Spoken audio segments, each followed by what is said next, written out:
So many have long argued that the real objective of this war was occupation, control, and forced displacement. With the exception of the United States, there's been near unanimous condemnation from world leaders who clearly want to distance themselves from a period which history may judge in the most severe terms.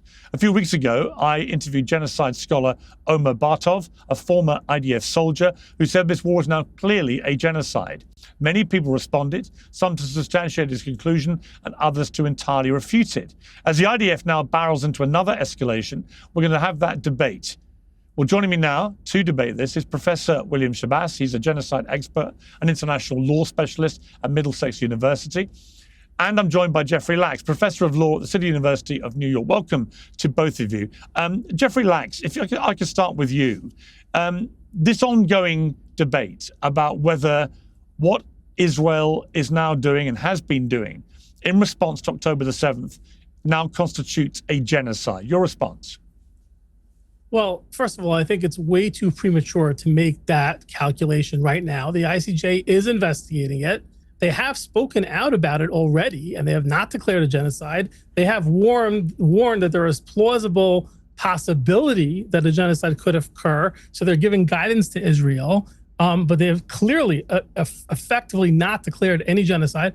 And I just want to point out one thing that a lot of people I've seen on your show, and I appreciate, Piers, you giving me this time. People throw out that word genocide, and I see it as a trope because genocide has a very specific definition, which I hope my colleague will agree with in a moment, which is that you must prove absolute intent. That is the main thing, that the only intent of doing what you're doing militarily is to wipe out either a race, a nationality, a religion, or a racial group. And in fact, in two of the most egregious cases in history, Piers, in Darfur, Sudan was not even charged, if you could believe it, with genocide. Because one of the things the UN actually said was there may have been other, as crazy as it sounds, there may have been other reasons why 300,000 people were massacred in Sudan. And another case was Serbia, Bosnia versus Serbia. Same kind of situation where Serbia was actually not prosecuted. In fact, Piers, no country in the history of the world has been actually found liable for genocide. Israel would be the first ever. So you would have to tell me that Israel is the worst of all the cases that have ever occurred. And let me just finish this. I'll finish quickly here. In terms of Serbia and Bosnia, the International Court of Justice said in Bosnia versus Serbia that we're reticent. We're not going to, we can't find genocide here because the only possible inference from military action has to be that genocide was the only goal of the military action. And clearly that's not, I hope I'll get a chance to talk about this more in a second. Clearly that's not the case in Israel. There's a lot of motivations going on with Israel. Professor Lachs, thank you. I will come back to you. Professor Shabazz, the argument from Netanyahu and others on the Israeli side is quite straightforward. They say they have the military capability and the firepower that if their intention was to wage genocide in Gaza, they could have done that instantaneously and blown the whole place to pieces in a few days. That is the argument. What is your response to that argument? Yes, well, let me start by saying I've been studying this genocide convention, which is the issue here, for more than 30 years. I've taught it. I've written a book on the subject. I've written countless journal articles. I've read every judgment of the international courts and tribunals multiple times. I've read all of the debates when the convention was being adopted. This argument that we hear, which is that they could have killed more people, they had the opportunity to kill everybody or many more people, and they haven't done it. And so therefore, how could they be genocidal? Doesn't correspond to what the judges have said. So Jeffrey Lachs has just mentioned the famous judgment of the International Court of Justice in 2007. They didn't say that genocide didn't take place.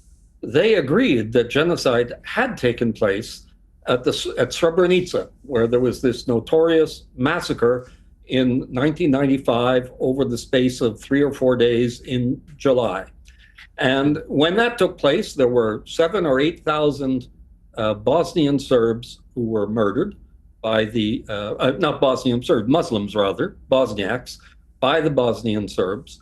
And they were, and the women and children were taken to safety. Now, nobody there suggested, credibly, that that couldn't be genocide because they took people away, they saved people, there were people they didn't kill. They had the opportunity to do that. We know that even during the Holocaust, so I'm not a historian, I'm a lawyer, but I know lots about the Holocaust. I come from a family of Holocaust survivors. I had a great aunt who survived the Second World War in Berlin.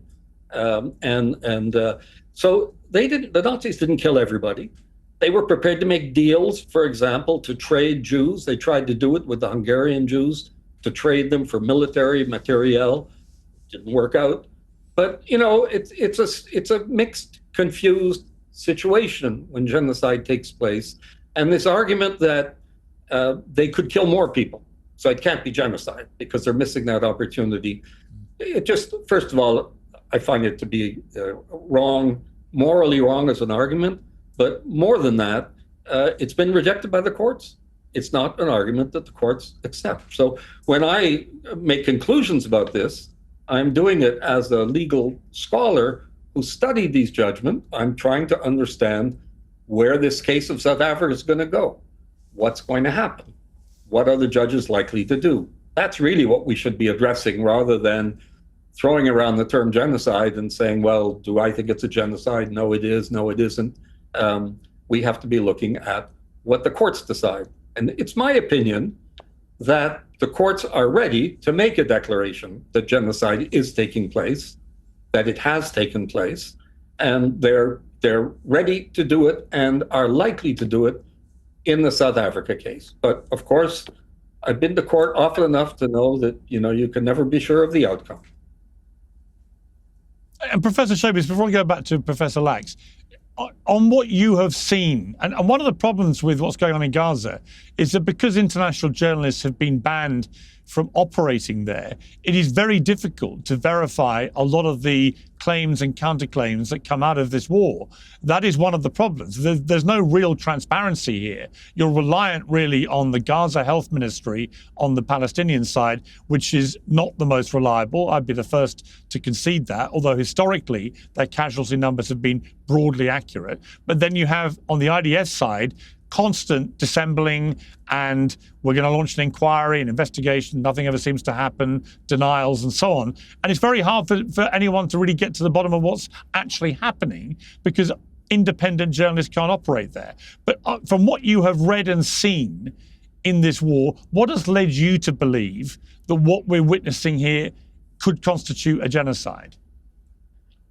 You know, I came to my own conclusion about this over time. And cautiously, because I have always been hesitant to jump to the allegations of genocide. There are many very spurious allegations of genocide out there. There are some where there's a strong case, but with flaws in it and weaknesses. So I always approach these with I don't want to say a grain of salt, but with hesitantly. I was shocked by these notorious statements that were made in October of 2023 by Netanyahu, by Gallant, and by others, and many subsequent to that as well. But at the same time, I realized that statements like that, people in the heat of the moment, in the reaction to the events of the 7th of October, that some of it might have been excessive. I was waiting to see how things would play out.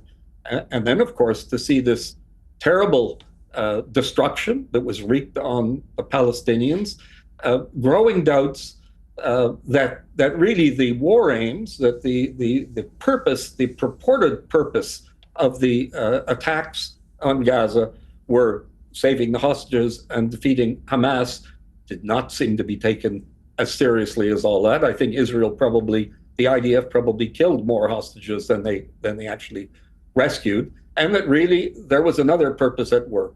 And so I combine those things also with the growing evidence of the, I don't even think this is controversial, that the current regime in Israel wants to absorb Gaza and wants to absorb the West Bank and to expand the borders of Israel so that they go from the river to the sea. And if they do that, As long as the Palestinians are there, they end up with a territory, with a single state, with a population that's about 50% Palestinian Arab. And they can't handle that. That can't work for them. And so they've got to do something with the Palestinians. And if they had all packed up their bags and left in 1947, in 1967, last year, this year, problem solved in a sense. But the Palestinians haven't done that. They have nowhere to go anyway. But they're perfectly entitled to want to stay where they live, where they belong. It's their home, and they're not going. All of those things taken Professor together. Lax. Yeah. Paint the picture. Please finish your point. That I think the judges at the International Court of Justice are going to find compelling. Okay, Professor Lax. I mean, my issue. Yeah. Well, Professor, let me just ask you a question first, if I may. The problem I have is that when you listen to people like the Finance Minister Smodrich or Ben-Gvir, they're now being utterly unashamed in what they believe they want to happen. They want to see the Palestinians expelled from Gaza, from the West Bank. They want to occupy Gaza. They want to take it over. Smodrich was saying it only 2 days ago, but saying that Netanyahu doesn't agree with him, but he's carrying on having that argument behind the scenes. There is, and I think a lot of the language people like him have used is almost unashamedly genocidal, or certainly unashamedly supportive of ethnic cleansing, which in itself would be a crime. What do you feel when you hear people like him? And the argument I hear is, well, he's not an influential player in the cabinet, but that's clearly very disingenuous. He clearly has been very instrumental, and he's clearly behind the scenes driving what many people believe to be an extremely right-wing Israeli government, doing things which many Israelis and Jews around the world simply don't agree with. What would you say to that? Well, that's a complex question, and I hope you give me a chance to answer. There's a couple of different angles to that question. Yeah. First of all, if you look at history, if you look at one of my heroes, Winston Churchill, who I think is also one of yours, he said some pretty crazy things during World War II, too. He said he's going to mete out to the Germans beyond the measure of what the Germans meted out to the Brits. And you know, nobody talks about that as something that was genocidal. So what one radical, I don't align. If you ask me, do I personally align with those comments that you shared? No, I absolutely do not. And I also want to say to you and to your viewers that I am not minimizing even remotely the horrors that Palestinian civilians are suffering. I acknowledge that. I think it's horrible. I have a ton of students in my class who are Palestinians, who I care about, who I love, and who I get along with very well. But if I may, Piers, so I want to actually, you know, I want to validate exactly what you said.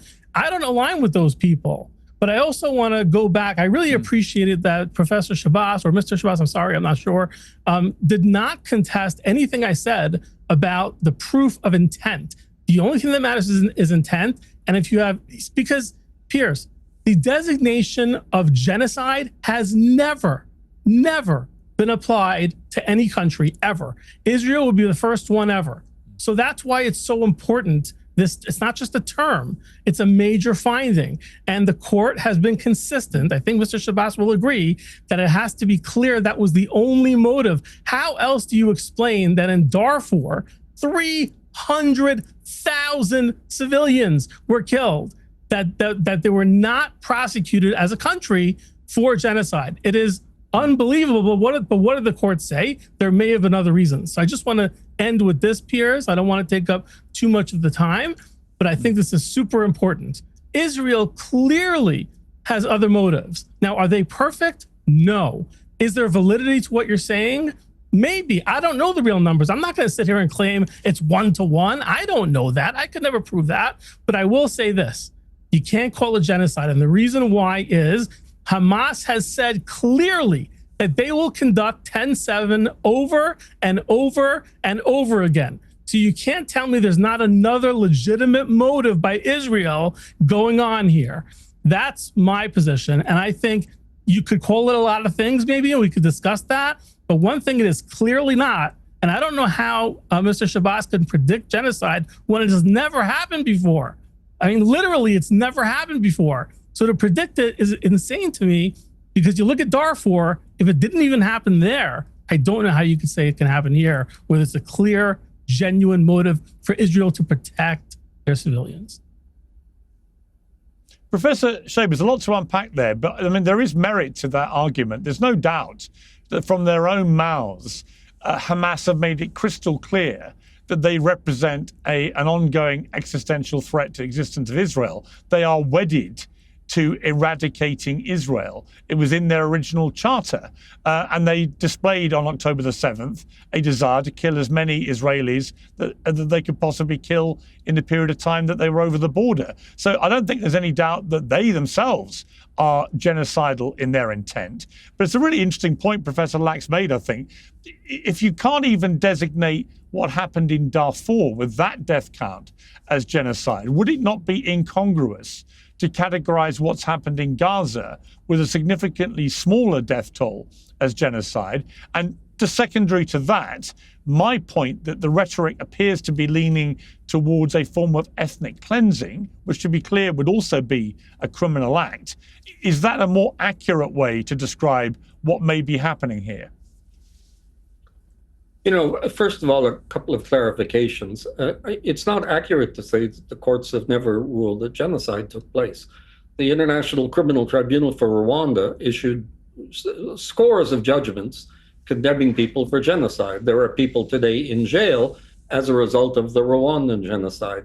We have a judgment of the extraordinary chambers of the courts of Cambodia that found that genocide was committed against two minority groups in Cambodia. People were sentenced to lengthy prison terms there. The Darfur situation, and I think what Professor Lax is referring to, is it's not a judgment of the court. This never went to the International Court of Justice. It was never taken to the International Court of Justice. There was a report by an expert body commissioned by the United Nations Security Council, and it delivered its report in January of 2005. And that report analyzed the situation and said, you know, this looks like crimes against humanity, but we're not convinced that all of the elements of genocide are present. So we could go into the details and look at that report, but it's not as if the question was ducked or avoided, but it's never been determined judicially either. We have a case ongoing now against Myanmar at the International Court of Justice. There'll be a determination of that as well. So, Piers, as to your question now about ethnic cleansing, I know that this is one of the arguments that gets put forward, or one of the explanations, saying it's not genocide, but it's ethnic cleansing. And that's different because ethnic cleansing is about a different intent. And it's this idea that if you can prove that there's a second intent, then that outweighs or overrules, in a sense, the existence of the genocidal intent. I don't think that's the case. I don't think that's true or accurate in law. You're not going to beat a case in court if you're charged with committing a crime and you say, well, I had another intent as well, or I have another intent as an explanation. Nobody got off with that kind of a defense. And the argument at the International Court of Justice here is going to be, do all of these elements add up? Now, the International Court of Justice has also addressed ethnic cleansing, and it addressed in the Bosnian case and in a subsequent judgment in 2015 that I was counsel in that case. I know that case intimately. The issue of ethnic cleansing arose as well. And in both those cases, the court said you cannot draw a bright line between ethnic cleansing and genocide. I think it's more useful to think of them as being a bit like a spectrum, but there's no sharp division between them. And they've said sometimes the intent to ethnically cleanse can be genocidal as well. So establishing that. Clarify one. Oh, I'm sorry. I didn't mean to interrupt. But I thought you were just done. One last point, Jeffrey, before you take the floor, and then I'll shut up in a second. But you didn't speak to my point about Srebrenica. Srebrenica, with the fact that they found that it was genocide, both the judgments of the Yugoslavia Tribunal, and then that was endorsed by the International Court of Justice, and they found that Serbia was not responsible for committing it, but they were responsible for failing to prevent 100%. it. We're talking about 100%. 7,000 to 8,000 people in a population of about 1.5 million. not Yes. 60,000 people in a population of 2 million, but 7 to 8,000 I'm people, actually, much smaller. I'm sorry, I and keep where they interrupting you. explicitly took the women and the elderly and the children out of harm's way. And yet they accepted that as Yes. genocide. Do you disagree with that? No, Okay. no, and I'm so glad. Let me go, Professor. Oh. Professor Lax, final word to you. We're running out of time, but final word to you. Yeah, no, I agree with everything he just said. I want to clarify because I think there's a little bit of wordplay here. The International Court of Justice has jurisdiction over countries. They have never found any country liable for genocide. What Professor Shabazz is talking about is individuals in the ICC, because the ICC has jurisdiction over individual people. So if you have specific issues with specific individuals, the ICC can find it, and he knows this is true. So my point remains. And by the way, Mr. Shabazz, you never addressed this entire interview the issue of if there is any legitimate reason to conduct this military action, there is no genocide. And the International Court of Justice has said that repeatedly. So Piers, I just want to end with this. It would be the first time in history, and I'm sure he would agree with me, that any country, Professor Shabazz is talking about individuals charged with genocide. That has happened. And it has happened with, like he said, in that one case with the 8,000 people who were murdered. But never, ever in the history of the world has a country been found by the ICJ guilty of genocide, not even in Darfur. So you would have to convince me and the court that what's happening right now in Gaza is worse than Darfur. No, they never had a case in Darfur.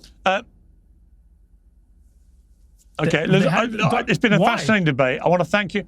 I've got to end it there, guys. I'm sorry, but it's been a great debate. I've got to say, I appreciate the tone that you've both conducted this debate. It makes a refreshing change from some of the screaming matches we've had about this very issue. And I've actually learned a lot, which is also hopefully what viewers at home will conclude. I've learned a lot about this whole issue of genocide and ethnic cleansing and the courts, which I didn't know before the debate started. So that, for me, is a big tick in terms of what we're providing to our viewers. So thank you both very much.